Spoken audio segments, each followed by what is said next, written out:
नमस्कार। YouTube channel के Sunday classes पर मैं मुकेश सराज उपस्थित हूं।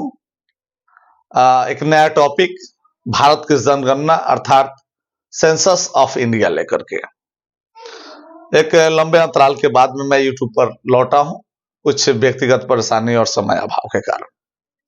लेकिन अब मैं विश्वास दिलाता हूं कि निरंतर मेरे चैनल पे वीडियो अपलोड होते रहेंगे।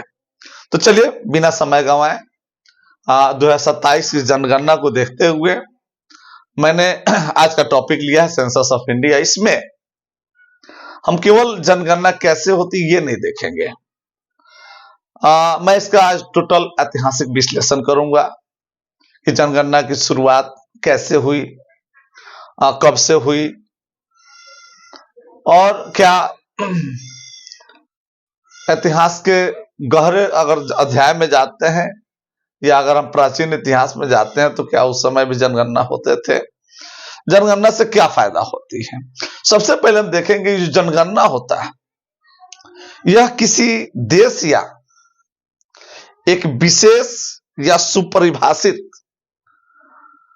हिस्से के सभी व्यक्तियों के एक विशिष्ट समय पर जनसांख्यिकी, आर्थिक और सामाजिक डेटा एकत्र करना, उसका संकलन करना, विश्लेषण करना और प्रसारित करने की प्रक्रिया है, यह जनगणना कहलाती है। क्योंकि जनगणना हमेशा विशेषताओं पर जोर देती है कि किस उद्देश्य से जनगणना हो रही है। और भारतीय जो जनगणना है यह दुनिया में किए जाने वाले सबसे बड़े प्रशासनिक अभ्यासों में से एक है। स्वाभाविक है कि जिस देश की आबादी ज्यादा होगी, सबसे बड़ी जनसंख्या होगी, तो जनगणना भी बड़ी होगी। इसके संचालक कौन होते हैं? तो इसके संचालक जो होते हैं वो महारजिस्ट्रार होते हैं। महारजिस्ट्रार या इनको रजिस्ट्रार जनरल बोलते हैं, या इन्हें हम रजिस्ट्रार जनरल नाम देते हैं। ये इनका दायित्व बनता है। या इसको अगर हम एक कॉमन शब्द में बोले, क्योंकि इसमें दो लोग होते हैं, एक महारजिस्ट्रार होते हैं जिसको रजिस्ट्रार जनरल बोलते हैं, और एक होते हैं जनसंख्या आयुक्त,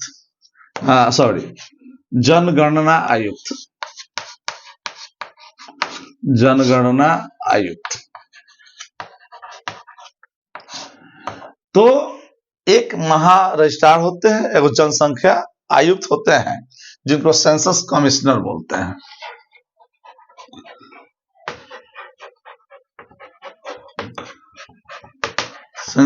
सेंसस कमिश्नर बोलते हैं। तो ये दो लोगों की जिम्मेवारी होती है जनगणना की।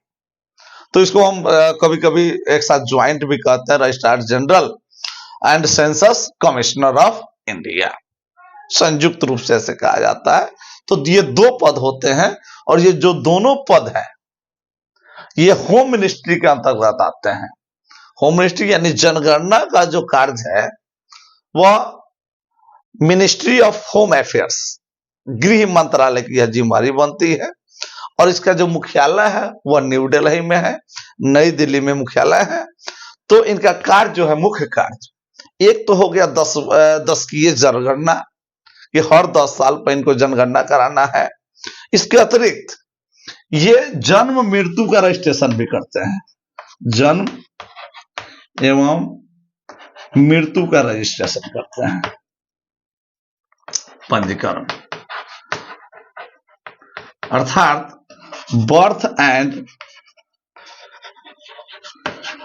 Death registration.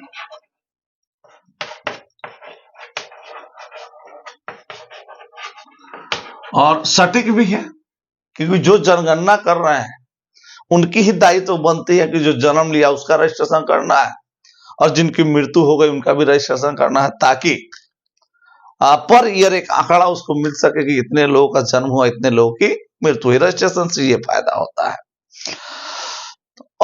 तो ये इनके मुख्य कार्य हो गए। और ये जो पद है दोनों, जनगणना आयुक्त का और संचालक है यानी महारजिस्ट्रार का यह 1961 में जनरेट हुआ था। उसके पहले यह पोस्ट नहीं था, अलग अलग नामों से ये पोस्ट जाने जाते हैं। अगर अभी हम महारजिस्ट्रार की बात करें तो मृत्युंजय कुमार नारायण अभी जो रजिस्ट्रार हैं, अभी के महारजिस्ट्रार जो हैं मृत्युंजय कुमार नारायण है। और इतना मान करके चलिए कि मृत्युंजय कुमार नारायण के नेतृत्व में ही 2027 की जनगणना संभावित है, क्योंकि उस समय तक बदलने की कोई संभावनाएं नहीं है, क्योंकि ट्रेनिंग प्रशिक्षण की प्रक्रिया जो है या डाटा कैसे करना है, प्रोसेस जो है टोटल ये कर रहे हैं। तो इस बीच में निश्चित है कि बदलना ठीक नहीं है। ये IAS ऑफिसर है, तो इन्हीं के द्वारा 2027 की जो जनगणना है वह संपन्न हो गई। जनगणना कराता कौन है? क्या यह संवैधानिक अधिकार है? तो हाँ, कानूनी एवं संवैधानिक प्रावधान है ये, है ना। ये कानूनी और संवैधानिक प्रावधान है, कानूनी एवं संवैधानिक। होगा क्यों नहीं? अब जरा सोचिए, इतने बड़े देश में अगर हमें ये ज्ञात नहीं हो या सरकार को ये पता नहीं हो कि हमारी जनसंख्या कितनी है, हमारी आबादी कितनी है, तो कैसे उसके लिए प्लान बनाया जा सकता है? और जब तक आप एक एक व्यक्ति के लिए प्लान नहीं करेंगे तो लोक कल्याणकारी राज्य आप नहीं कर सकते हैं। इसीलिए जनगणना एकदम अति आवश्यक चीज है। अब आप उदाहरण लेकर के चलिए कि मान लीजिए हमारे परिवार में 5 आदमी हैं, तो हम 5 आदमी के अनुसार प्लान बनाते हैं और वही 10 साल के अंतराल पे या 10 साल बाद अगर उसमें संख्या बढ़ जाती है तो फिर हमें प्लान चेंज करना होता है, चाहे वो एजुकेशन से संबंधित हो, वो फूडिंग से हो, या लॉजिंग से संबंधित हो, रहने की व्यवस्था हो, रिश्ते नाते हो, हम एजुकेशन पे क्या खर्च कर सकते हैं, हम कितना एक दिन का फूडिंग लाएंगे कि मेरे सभी लोग बराबर हिस्से में खा सकते हैं। तो एक छोटा परिवार चलाने के लिए हम जनसंख्या गिनते हैं कि हम इतने लोग हैं तो उसी हिसाब से कार्य करते हैं। मान लीजिए किसी परिवार में 5 लोग हैं तो 1 kg किसी वस्तु लाते हैं तो मेरा काम चल जाता है। किसी घर में अगर 10 है तो उनके लिए 10 की व्यवस्था करनी होती है, उस ढंग की उनकी क्लॉथिंग व्यवस्था करनी होती है, क्योंकि जब शादी विवाह आपके घर में आते हैं तो आपको प्लानिंग करना होता है। तो एक छोटा सा परिवार चलाने के लिए आपको प्लानिंग करना होता है, और इतना बड़ा देश अगर चलाना हो तो फिर बिना जनगणना की आप कैसे प्लानिंग कर सकते हैं? और वो जनगणना भी कम से कम आर्थिक स्थिति पर आधारित हो, क्योंकि सामाजिक, आर्थिक और जाति, क्योंकि अगर आप आरक्षण देते हैं तो जाति के आधार पर देते हैं। तो जब तक जाति की आप गणना नहीं करेंगे तब तक आरक्षण देना या आरक्षण के अनुसार आप किसी योजनाओं को लागू नहीं कर सकते हैं। तो जनगणना ऐसे होनी चाहिए। हालांकि पिछला जो जनगणना हुआ था 2011 का, वो आर्थिक सामाजिक जनगणना था, जातिगत जनगणना था, लेकिन वे डाटा जो है प्रकाशित नहीं की गई थी। और ये अधिकार भी है सेंसस ऑफ इंडिया का, जनगणना जो हमारा रजिस्ट्रार है, ये गोपनीय सामग्री है, डाटा चाहे तो नहीं भी पब्लिश कर सकता है, इसलिए इस पर किसी तरह का दबाव नहीं डाला जा सकता है। तो भारत में जो जनगणना होता है वह जनगणना अधिनियम 1948 के तहत होता है। हमेशा याद रखिएगा, जो संविधान में इसको जोड़ा गया, क्योंकि भारत 1947 में जब आजाद होता है तो जनगणना अधिनियम 1948 आता है। और उस समय जो भारत के गृह मंत्री थे, जनगणना अधिनियम 1948, हाँ, ये जो अधिनियम आया था 1948, उस समय भारत के जो गृह मंत्री थे वह थे वल्लभ भाई पटेल। अब आप समझ सकते हैं कि वल्लभ भाई पटेल किस तरह के गृह मंत्री थे और कितना अच्छा उन्होंने कार्य किया था। तो उन्होंने ही ये परियोजना लाया था, उन्हीं के प्रयास से ये सफल हुआ था। और सफल क्या, उसके पहले भी ये निरंतर चल रहा था, क्योंकि उस दिन तो शुरू हुआ नहीं, लेकिन अधिकार क्षेत्र बदले, काम करने वाले लोग बदले, और इसको संघ सूची में रखा गया है ना। संघ सूची यानी केंद्र का यह विषय है, और इसका जो है अनुच्छेद एक्ट अनुच्छेद इससे 246 के अंतर्गत रखा गया है।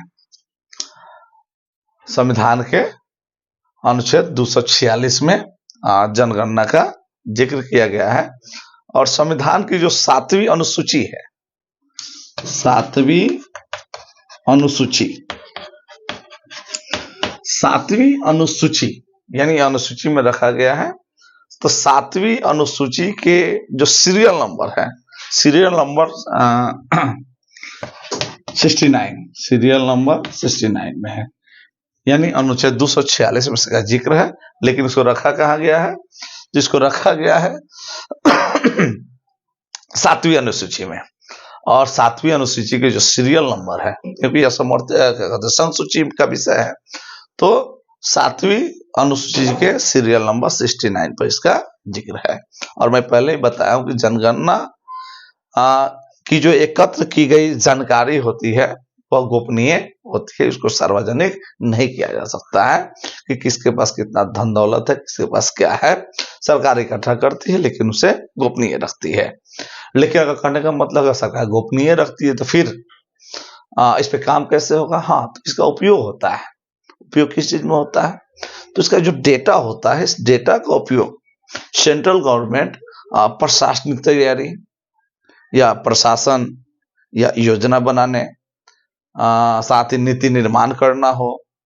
इसके अलावा जो सीमांकन होता है, सीमांकन में कौन सा सीमांकन? जैसे राज्य विधानसभा, लोकसभा, राष्ट्रपति, ये सारे जो इसके क्षेत्र होते हैं उसका निर्धारण उसी के आधार पर होता है।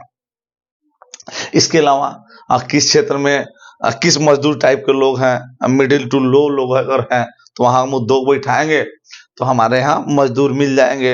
इसके अलावा किसको क्या अनुदान देना है, उसकी आर्थिक स्थिति कैसी है, और साथ ही आरक्षण की व्यवस्था भी इसी आधार पे होता है। तो थोड़ी सी ये व्यवस्था हो गई कि जनगणना क्यों जरूरी है, जनगणना भारत में कैसे शुरू हुआ और इसके क्या लाभ हो सकते हैं। अब थोड़ी सी इतिहास पे हम चर्चा करेंगे इसकी, कि जनगणना क्या आजादी के बाद शुरू हुआ या उसके पूर्व होते हैं या बहुत पूर्व होते हैं। तो जब हम इतिहास के पन्नों में जाते हैं तो पता चलता है कि ऋग्वेद में इसका जिक्र किया गया है। ऋग्वेद में कि 800 बीसी से 600 बीसी के पूर्व बीच, यानी 800 ईसा पूर्व से लेकर के 600 ईसा पूर्व के बीच में जनगणना हुआ करता था, ऐसा प्रमाण मिला है। और ये प्रमाण कहाँ? ये ऋग्वेद में इसका जिक्र किया गया है। साथ ही कौटिल्य यानी चाणक्य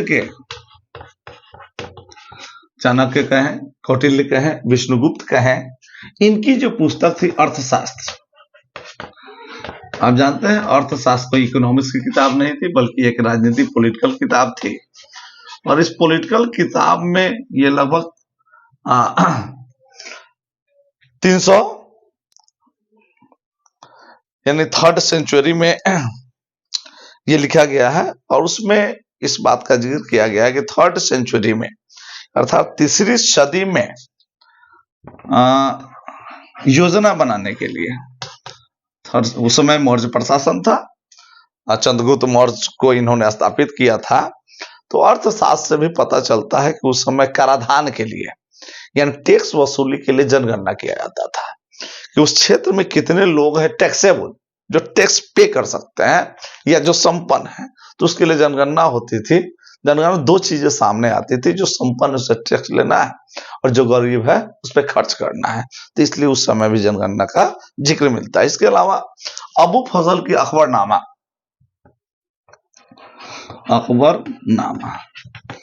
अकबरनामा किसने लिखा है? अबू फजल ने। और ये स्वाभाविक है, अकबरनामा है तो अकबर के समय के जिक्र बनता है। तो उस समय आईने अकबरी में इसका जिक्र है। अकबरनामा भूल गया, आईने अकबरी। तो आईने अकबरी में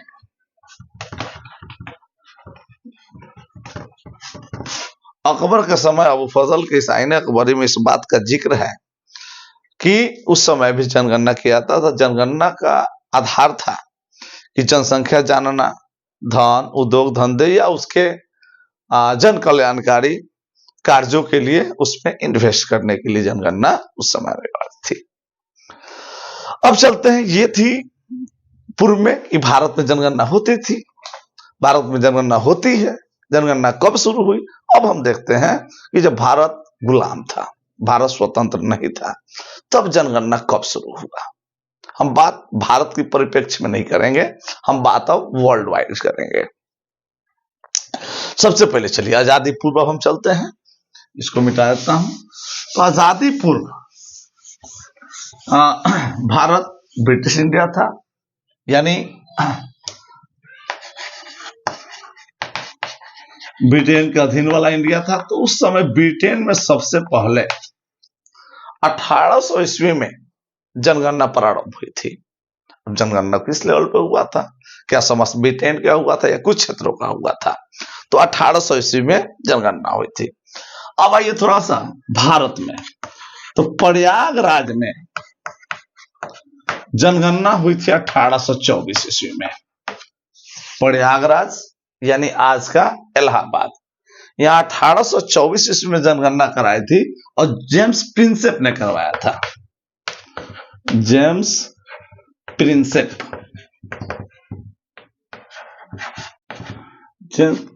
के समय हुआ था। ये अब जानते हैं कि जेम्स प्रिंसेप जो थे ब्राह्मी लिपि पढ़ा था और अशोक के इतिहासों को निकाला था, इन्होंने खोजा था। और उन्हीं के समय 1827-28 में बनारस यानी वाराणसी में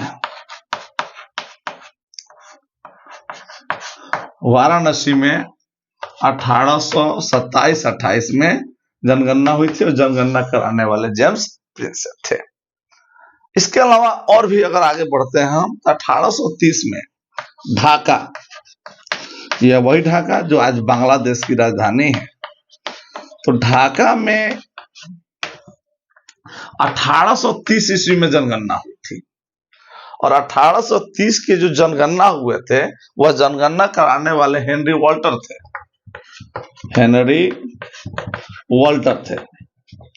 हेनरी वॉल्टर ने 1830 ईस्वी में जनगणना कराई थी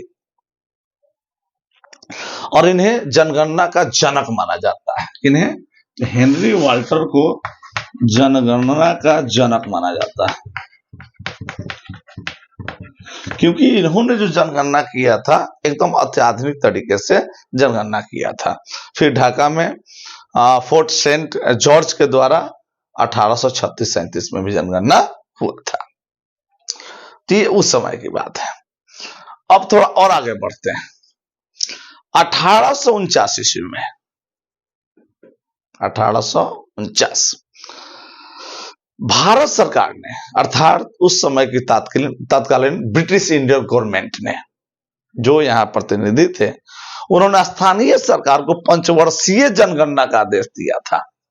यानी 1849 में यह प्रक्रिया पंचवर्षीय हुआ कि जनगणना जो अब होगा वह क्या होगा, पंचवर्षीय जनगणना होगा। 1849 की बात है, आदेश दिया। और पहली गैर तुलनीय उसे कहा जाता है, पहली गैर तुलनीय जनगणना ये 1872 में हुआ है। और इतिहास में प्रतियोगिता परीक्षाओं में या कहीं भी इस बात का जिक्र होता है कि भारत में पहली जनगणना कब हुई थी, तो आप याद रखेंगे 1872 ईस्वी में भारत में पहली जनगणना हुई थी, लेकिन इसे गैर तुलनीय जनगणना कहा गया था।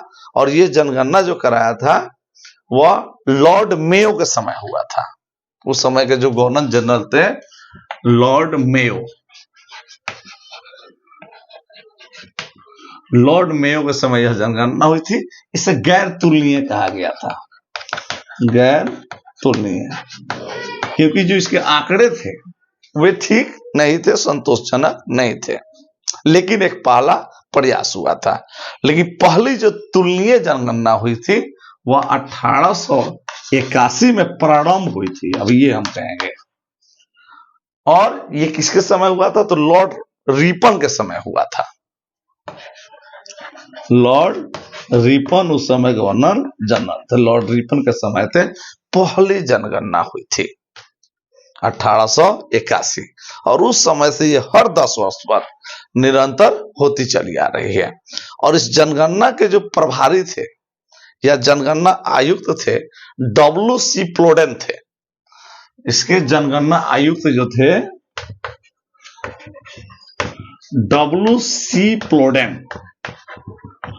प्लोडेन ये जनगणना आयुक्त थे। तो पूछा जाए क्वेश्चन कि पहली जनगणना जो भारत में हुई थी समकालीन या क्या कहते हैं तुलनीय, वो किसके नेतृत्व में हुआ था? तो W.C. प्लोडेन ये जनगणना आयुक्त थे,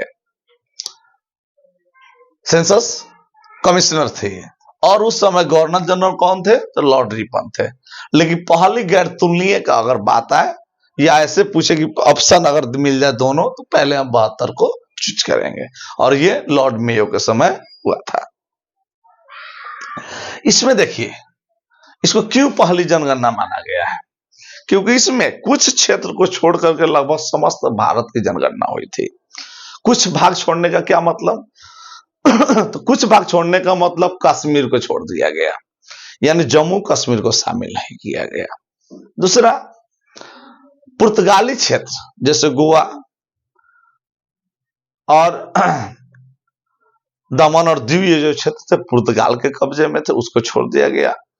लक्षद्वीप, पुडुचेरी, ये जो क्षेत्र फ्रांस के कब्जे में थे, उसको छोड़, यानी फ्रेंच, पुर्तगाल और उपनिवेश को छोड़ करके इसकी गणना हुई थी। और इसमें 3 चीजें हुई थी: जनसांख्यिकीय, आर्थिक और सामाजिक गणना हुई थी। इसलिए और यही स्वरूप लगभग आज भी चल रहा है। तो ये पहली जनगणना 1881 हम लोग मानते हैं, है ना। अब डिपेंड करता है कि ऑप्शन कैसे हैं, है ना। दोनों में अंतर है, ये गैर तुलनीय है और ये तुलनीय है। और यहीं से 10 वर्षीय शुरू होता है। ये 9 वर्ष का अंतराल था और यहां से 10 वर्षीय शुरू हुई, जो आज तक चल रही है। अब आते इसके आगे की जो जनगणना हुई 1891, क्योंकि 10 वर्ष पे होना था। तो 1891 की जो जनगणना हुई थी यह 81 वाले पैटर्न पे हुई थी। 1881 के पैटर्न पर यह जनगणना हुई थी और इसमें बहुत बड़ा हिस्सा को शामिल किया गया था, जैसे बर्मा का ऊपरी हिस्सा, कश्मीर और सिक्किम शामिल किया गया था। आपको पता है कि सिक्किम उस समय भारत का राज्य नहीं था, लेकिन ब्रिटिश राज थे वे, इसलिए सिक्किम को भी शामिल किया गया था। यह विशेषता थी कि इसमें कौन शामिल थे? तो जो उस समय छूट गए थे, कश्मीर छूट गए थे, सिक्किम, बर्मा का ऊपरी हिस्सा जो उस समय ब्रिटिश इंडिया का ही हिस्सा था, ब्रिटेन का अधीन था, और सिक्किम का हिस्सा इसमें शामिल किया गया था। अब आइए आगे 1901 चलते हैं। इसमें क्या था? सिक्किम शामिल हुआ था, सिक्किम प्लस वर्मा का कुछ क्षेत्र। अब आइए 1901। हाँ, ये 1891 की जनगणना, उस समय कांग्रेस का गठन हो चुका था। 1901 में क्या हुआ? एक बड़े क्षेत्र पर हुआ। इसमें कौन शामिल हुए? बलूचिस्तान, क्योंकि ब्रिटेन के अधीन था, राजपूताना क्षेत्र जो मराठा साम्राज्य हो गया, अंडमान और निकोबार द्वीप समूह, वर्मा, पंजाब, क्योंकि पंजाब उस समय तक लगभग उसका अपना क्षेत्र हुआ करता था, और कश्मीर को शामिल किया गया था। 1901, 1911 कुछ विशेष नहीं। 1901 हो गया बड़े पैमाने पर। अब आइए 1900, अब 21 आएंगे के बाद। ये समझिए तो ऐसा होता नहीं है जो इस जनगणना में हुआ था। यह आज तक के जनगणना में एकमात्र जनगणना ऐसा है, क्योंकि हम विभाजित भारत के बाद की बात नहीं करेंगे। उसमें जनसंख्या अगर घटा तो उसके कारण थे कि 2 प्रांतों का विभाजन हुआ, लेकिन 1921 एकमात्र ऐसी जनगणना थी जिसमें जनसंख्या गिरावट दर्ज की गई 10 साल में। जो पिछले अगर जनगणना की बात करें तो 1901 से लेकर के 1911 के बीच में, तो उसमें लगभग 6% की जनसंख्या वृद्धि हुई थी। लेकिन 1911 से लेकर 1921 की जनसंख्या में वृद्धि में लगभग 0.3% की गिरावट दर्ज की गई। और इसका सबसे बड़ा कारण था 1918 का महामारी। ये स्पेनिश फ्लू के नाम से जाना जाता था, स्पेनिश फ्लू। ये अब तक की दुनिया का सबसे घातक फ्लू है, क्योंकि 1918 में प्रथम विश्व समाप्त हुए थे। इतनी विध्वंस हुआ, इतने नरसंहार हुए, इतने मानव क्षति हुए कि वहां प्लेग की बीमारी फैल गई। और भारत से जो सैनिक उस युद्ध में गए थे, जब वापस लौटे तो फ्लू के अटैक में वापस लौटे, और यहां आने के बाद में महाराष्ट्र, पंजाब जितने बड़े शहर थे, फ्लू फैल गया। जनवरी 1918 से 18, 19 और 20 दिसंबर, यानी 3 वर्ष यह महामारी के चपेट में भारत रहा। और जो सरकारी आंकड़े बताते हैं वह 1,20,00,000 बताते हैं कि मानव की क्षति हुई थी, लेकिन इसका वास्तविक जो आंकड़ा है लगभग 5 करोड़ है। वास्तविक आंकड़ा 5 करोड़ है। इस चीज से अंदाजा लगाया जा सकता है उस समय भारत में लाश को जलाने के लिए लकड़ी कम पड़ गई, तो लाशों को नदी में फेंका जाने लगा। पहले सरकार कहती है कि 12 मिलियन मौतें हुई, लेकिन मौत लगभग 50 मिलियन यानी 5 करोड़ के आसपास मौत हुई थी।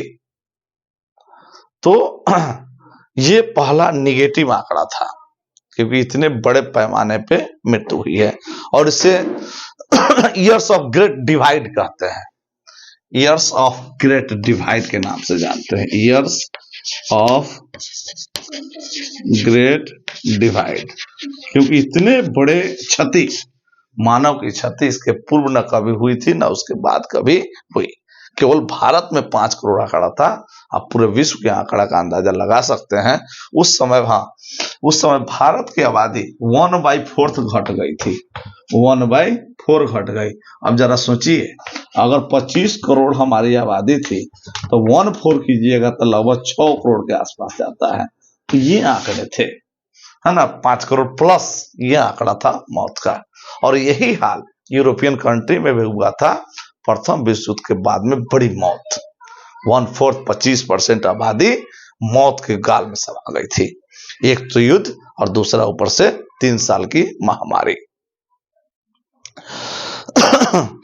तो उस समय भारत में जो हेल्थ इंस्पेक्टर थे जे.एस. टर्नर थे। लेकिन क्या कीजिएगा, कुछ भी प्रयास कीजिए, जो होना है वो होना है। क्योंकि इस प्लेग के बचाव में महात्मा गांधी भी थे, रोगियों के साथ रहते थे, लेकिन वे खुद अटैक में आ गए। और गांधी की स्थिति ये हो गई कि गांधी मरने के कगार पर थे। मौत के से जूझ करके गांधी जी थे उसी साबरमती आश्रम में।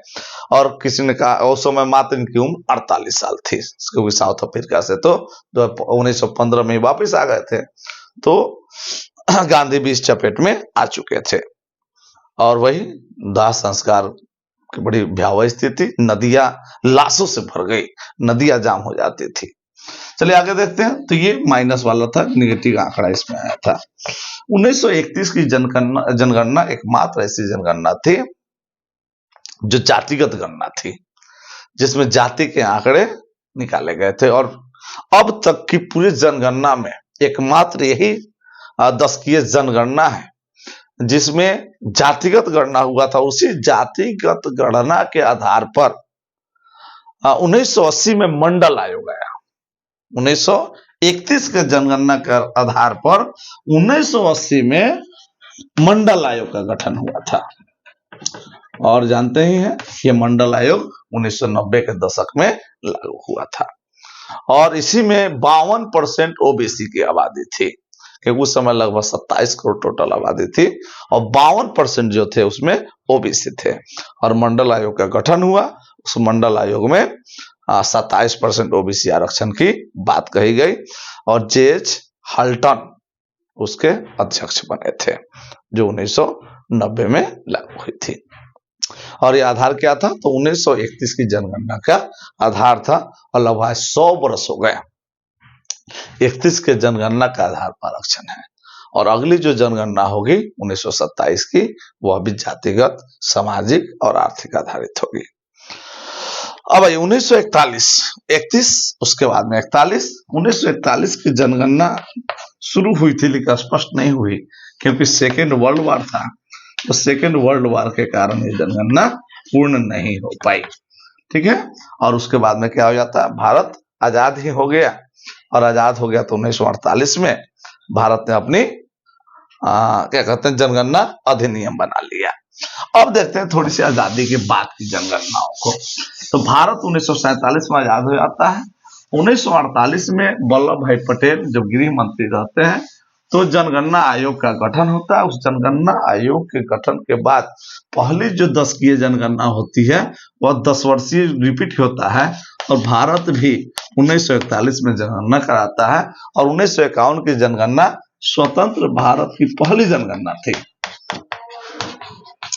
स्वतंत्र भारत की पहली जनगणना थी, देश की आजादी की बात की पहली जनगणना थी।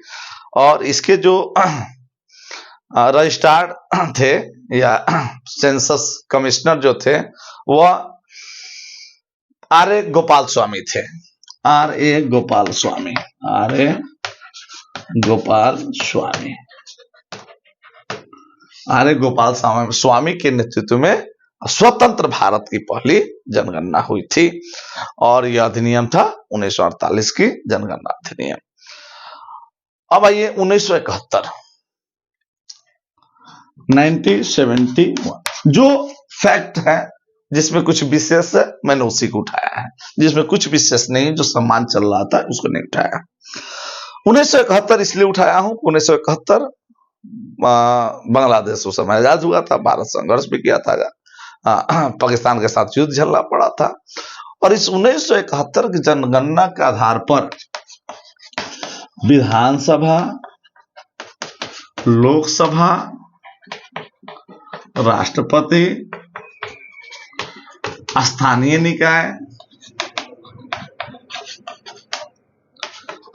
निकाय इत्यादि क्षेत्रों का परिसीमन है। सोचिए, आज जो विधानसभा का जो क्षेत्र है, लोकसभा का जो क्षेत्र है, यह 1971 की जनगणना और जनसंख्या के आधार पर यह क्षेत्र बना था और उसी के क्षेत्र पर आज तक चल रहा है। आज तक क्यों चल रहा है? इसको तो बीच में बदलना था, उसको 2001 की जनगणना के आधार पर करना था। लेकिन 84वां संविधान संशोधन 84th अमेंडमेंट के तहत इसको 2026 तक विस्तारित कर दिया गया कि ये जो परिसीमन है इसमें अभी कुछ बदलाव नहीं होगा। एक के बाद जो अगला परिसीमन होगा वह कब होगा? 1926 में होगा और जनगणना भी होगी 1927 में। तो 26-27 में जो जनगणना होगी, इसी वर्ष शुरू होंगे, यह कहलाएगा जनगणना 2027 वर्ष। लेकिन परिसीमन जो होगा बदलेगा, लेकिन किसके आधार पर बदलेगा? 2001 की जनगणना के अनुसार परिसीमन होगा। 2026-27 की जनगणना के आधार पर नहीं होगा, परिसीमन होगा 2001 की जनगणना के आधार पर होगा। और इसमें एक चीज और खास हुई कि बांग्लादेश जब आजाद हुआ तो भारत में 1 करोड़ शरणार्थी आ गए। 1 करोड़ शरणार्थी उस युद्ध के द्वारा। तो 1 करोड़ आबादी हमारी ऐसे ही प्लस कर गई थी। 2001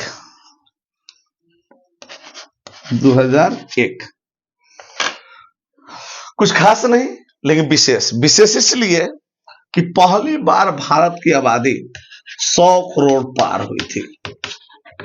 100 करोड़ पार हुई थी, यानी 2001 की जो जनगणना हुई उसमें भारत की आबादी 100 करोड़ पार हुई और 100वां जो बच्चा था, यानी 100 करोड़वा जो बच्चा था वह दिल्ली में था और उसका नाम था आस्था अरोड़ा। आस्था अरोड़ा, संजोग देखिए, अरोड़ा यानी करोड़ा। तो आस्था अरोड़ा 1 करोड़वा बच्चा था जो आज भारतीय सेना में मेडिकल के क्षेत्र में है। भारतीय सेना के भारत में चिकित्सीय सेवा दे रही हो सेना में। ये थी आस्था अरोड़ा, याद रखिएगा, दिल्ली की आस्था अरोड़ा 1000वां बच्चा भारत की थी। तो ये विशेषता कि 100 करोड़ हमारी आबादी पार हो गई 2011, और अब तक का अंतिम जनगणना वही हुआ है जिसमें आबादी हमारी जो है 121 करोड़ हो गई थी। और ये 2 चरणों में जनगणना हुआ था। पहले मकान सूचीकरण यानी भवन सूचीकरण, और उसके बाद में क्या हुआ था कि जनगणना हुआ था। तो और उसके बाद जो 2021 का जनगणना होना था, तो 2021 की जो जनगणना है वह कोविड-19 के कारण स्थगित हो गया, नहीं हुआ, टाल दिया गया। और यही जनगणना अब 21 ना होकर के 2027 कहलाएगी। और आपके बाद जो जनगणना होंगे वह 10वीं जनगणना 2027 जनगणना कहलाएगी। ठीक है, हाँ। तो ये हम आज इतिहास देखें। इसके बाद जो जनगणना पे हम लोग बनाएंगे कि जनगणना कैसे होती है, किन किन चीजों की क्वेरी करनी होती है। तो जब प्रारंभ होगा भवन सूचीकरण तो उसमें हम लोग उस टॉपिक पे आएंगे। आज के लिए इतना ही। अब ये मेरा वीडियो कैसा लगा? अगर इतिहास से, पॉलिटिक्स से, राजनीति से अगर इंटरेस्ट है, अगर पूरा वीडियो देखें तो निश्चित ये वीडियो अच्छा लगेगा। अगर वीडियो अच्छा लगता है तो लाइक जरूर करें। अगर इसमें किसी तरह की त्रुटि है तो कमेंट करके बताएं। तो आज के लिए इतना ही। अगले किसी वीडियो में फिर अगले टॉपिक के साथ मिलते हैं। तब तक के लिए धन्यवाद।